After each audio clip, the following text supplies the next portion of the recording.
So this is the new iPhone 12 and this is the new iPhone 12 Pro model. Now, you might think you're seeing double, but that's because indeed you are. Kind of. The regular 12 and the pro-moniker 12 have never been more similar, at least from a design perspective, that is. And save for a few different color options and the existence of a brand new camera sensor, there really isn't much design difference. In fact, I would bet that most current iPhone users won't readily be able to tell the difference, and Android users certainly won't.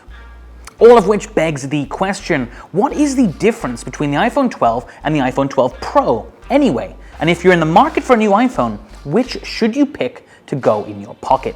So yes, the two iPhones look very much the same, but that's not where the similarities end. Both rock the exact same Super Retina XDR display that stretches to 6.1 inches. They both have a pixel resolution of 460 ppi and have a hardier screen material that should stop it from cracking so easily. They're also both rated to survive being dunked in water for up to 30 minutes. Now, they are also both blazingly fast. Both models rock Apple's latest and greatest A14 Bionic chip with what Apple calls its next generation neural engine. Now, that means in theory, that this is the fastest chip Apple has ever produced.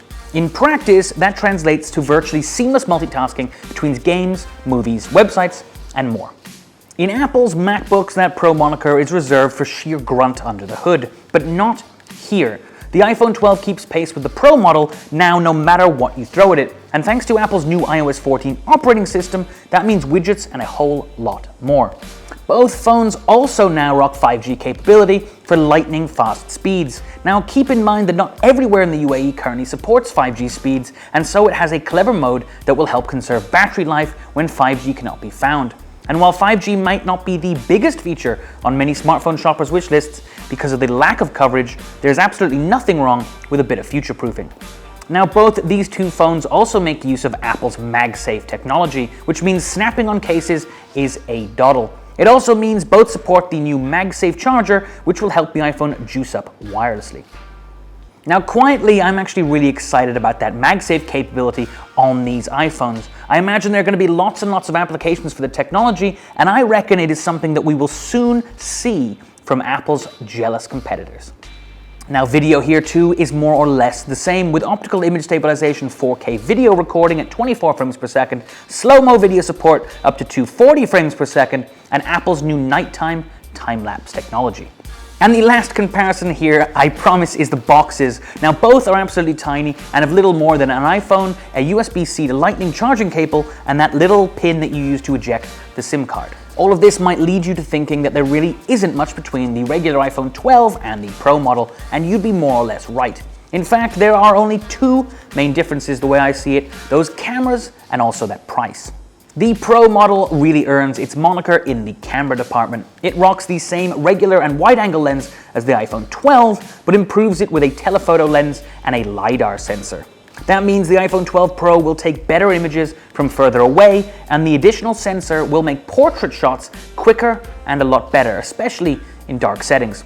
The Pro model also gets Apple's new Pro RAW format, which will give professionals more leeway when it comes to editing their snaps. The only other main difference that I can see anyway is the price. The iPhone 12 is $800 while the iPhone 12 Pro is a cool $1,000.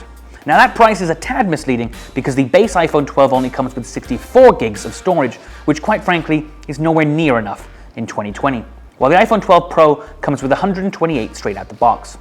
So which is best? You know, ask me that question for any of the recent iPhone launches and the answer was simple, the iPhone Pro. Traditionally, it had a better screen and better cameras, both of which warrant the extra cash for that upgrade.